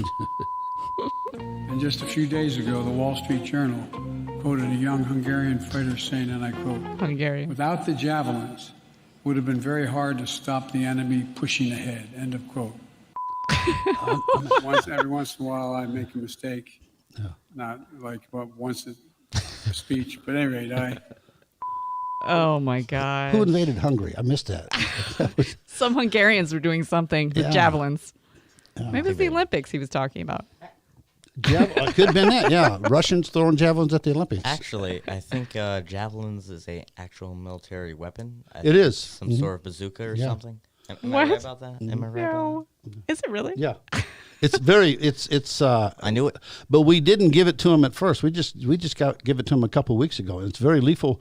I think we talked about it because we talked about the cannons. Yeah. We didn't talk about the javelins. You're right. No. Yeah, they're very lethal and they're very very effective against. But we didn't give any to the Russians. You know, we give them to the Ukrainians. He said we not the Hungarians, and not the Hungarians. He said we give them to the Russians and the Hungarians, but we didn't. We give them to the Ukrainians.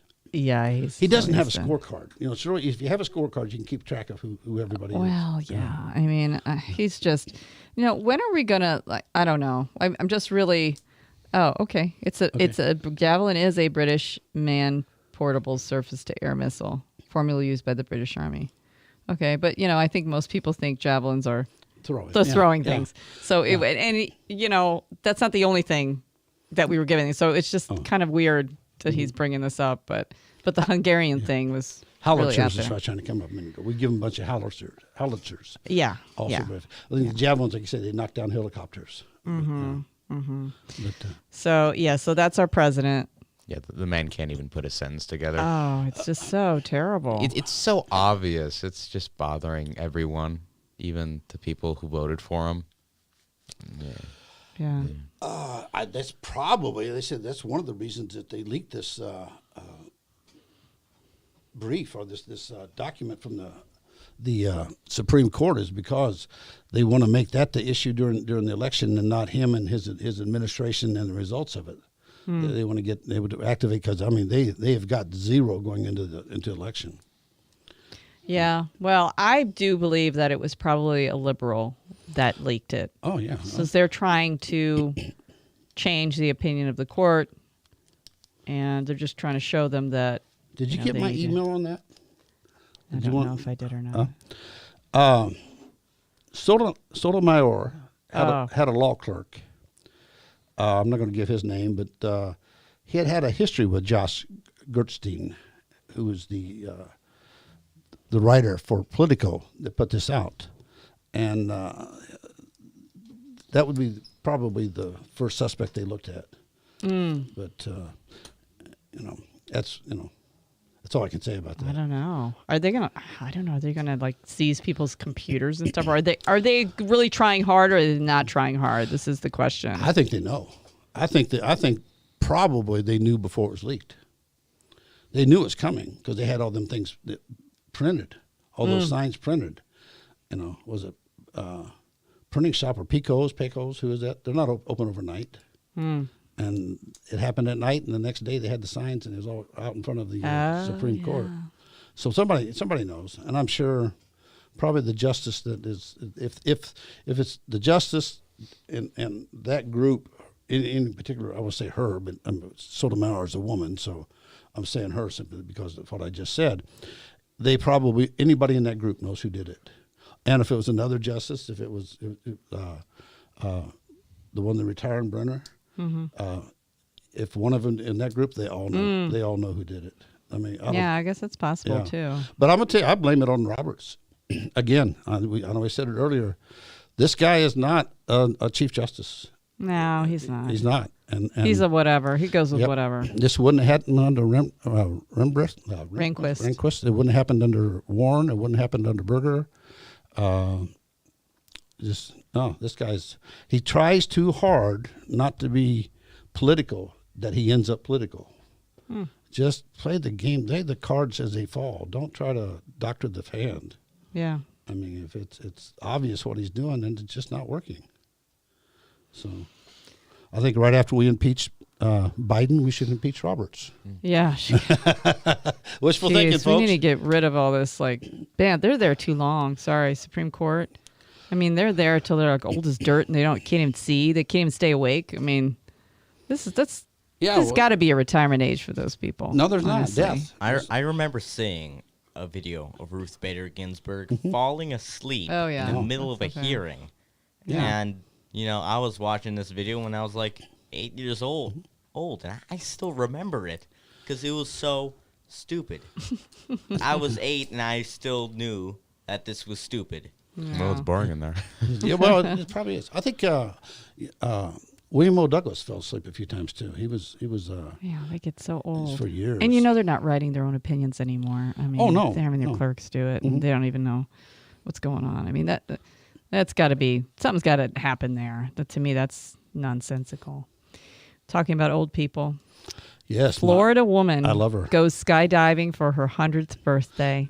I thought of you again. How when about they said that? Florida woman jumped out of a plane, I thought of Hasha. Yeah. She served on the front lines as a nurse in World War II. 100 years old, Rick. That reminds you of my mother. Florida woman. I qualified that. Florida Yeah. woman. Yeah. It's all right. I'll take it. Hey, look, this lady seems like she's pretty peppy. She's got white hair like I do too. So hey, I'm almost there. She hot? She took to the skies on Monday at Skydive Sebastian and went tandem skydiving for the first time to celebrate her 100th birthday. She said, I'd never done it, and I've done a lot of things in 100 years, so I thought I must do it while I can. It's scary, I would say it is, she says. That's so sweet. It is. You know what she said when I asked her if she'd do it again? What'd she say? No. She's like, heck no. No, thank you. Oh, yikes. Yeah. Too much fun. I mean, that's you got to hand it to her. She's jumping out of planes at 100, and that's pretty cool. Yeah. I'm hope I can even fly on a plane at 100 years old. Let's hear some funny stuff that Johnny Depp did. Okay. In his trial. Supposedly there is some funny parts here. You ready, engineer? Okay. Let's hear Johnny Depp. A mega pint of red wine, correct? A mega pint? Yeah. I poured myself a large glass of wine. Right. I thought it necessary. One of your good friends that you've taken drugs with before is Marilyn Manson, right? Yes, we've we've drank together. You would sometimes drink whiskey in the mornings too, right? Isn't happy hour any time? Good afternoon, Mr. Depp. Good afternoon, Mr. Rottenborn.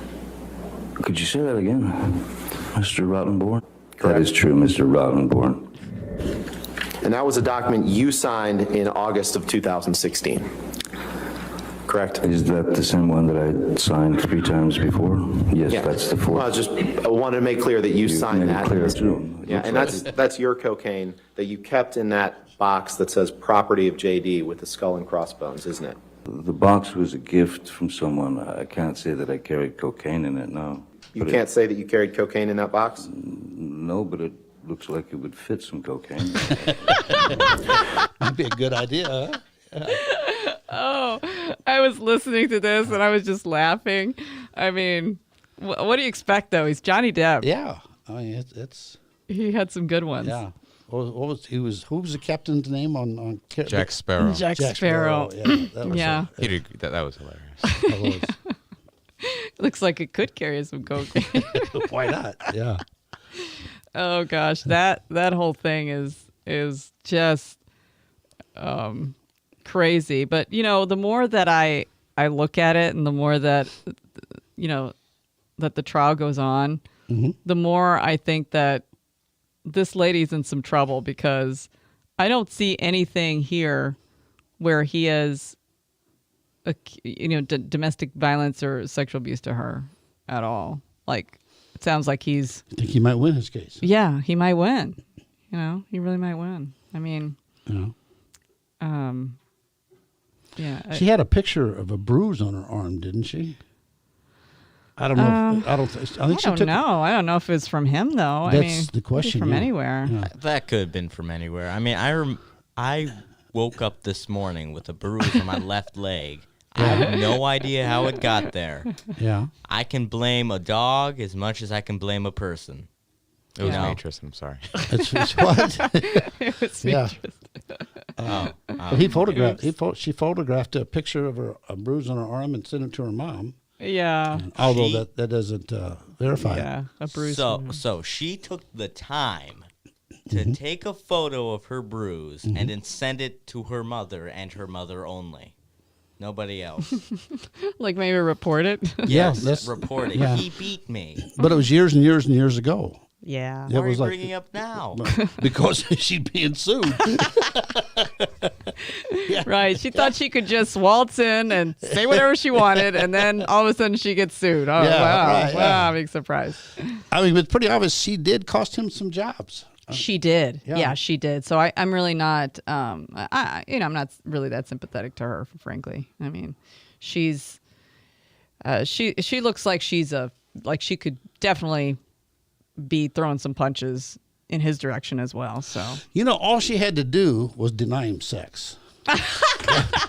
That's right. That would have solved the problem. Works every time. Had she known Joey Behurst or who? She Behart, should have. Yeah. She should She have. could have denied that, and he would have behaved like Jack Sparrow. He behaved. So Captain Jack. remember last week when we were talking about Megan Fox and Machine Gun Kelly and how they drank each other's blood? Yes. The dynamic duo. The vampire couple. Well, it's funny because apparently there is a real society called the New Orleans Vampire Association, NOVA. And they're urging Megan and Machine Gun Kelly to take proper precautions before drinking their lover's blood, Safety first. including testing for potential diseases and bloodborne illnesses, which they say vampires are not immune. This is serious. Oh, okay. Vampires are not. I didn't know that. No. Wow. So drinking raw blood could have bad things happen. So Father Sebastian is this guy's name. The founder of Endless Night Vampire Ball is urging them to be super safe with their blood, and that they should be done only by medical procedures, withdrawing the blood to share it with their loved one. Of course. I mean, Or their donor. If they you're going to call do it. something like that, you can't Just do a it right. one-on-one. No threesomes, no group. So weird. Yeah. Pretty good advice if you're going to drink blood. Wait, it's father? It's father something? Yeah, he's a minister. Father Sebastian. Oh, yeah. that just sounds wrong. Let's just call him Daddy. Yikes. Blood daddy. My blood daddy. Medical professionals. Oh. Well, I think we're almost done here, but Oh, let's really? let's finish off with some Cinco de Mayo. Hey, Brevin, you got anything else Cinco de Mayo? It's Cinco de Mayo. Well, I didn't memorize anything because this is in school. But anyway, I did. Interesting about it. He looked a little bit into it. Anything interesting? A little peek, and basically, it's the Mexican equivalent of like the Revolutionary times, but it wasn't the Revolutionary War for Mexico. It was more like a hard fought battle, and defense. They barely had any. The French Empire, right? Yeah, that's the right. Battle of Puebla in 1862. Yeah, they didn't have any good weapons, and their soldiers were all out of order. And 1862. That's what it says. Yeah. And 1862. Mm-hmm. Second French Empire at the Battle of Puebla. Yeah, it was similar to the way that we kind of beat the British. Yes. So they didn't have any, like, it was very, they were the underdog. Yes. Oh, yes. greatly so. Okay. Yeah. So? They was more like New Orleans. Andrew Jackson had a army of 1,500 facing the British of between 5,000 and 10,000. Yeah. That would be I little think, more would it be, equivalent. comparison. Yeah. Yeah. So anybody small who's world out treasure. there who's celebrating Cinco de Mayo, please be safe. Thank you so much for listening to us. And we look forward to talking to you next week. Rick and Hasha at night. Have a good night, guys. Goodbye.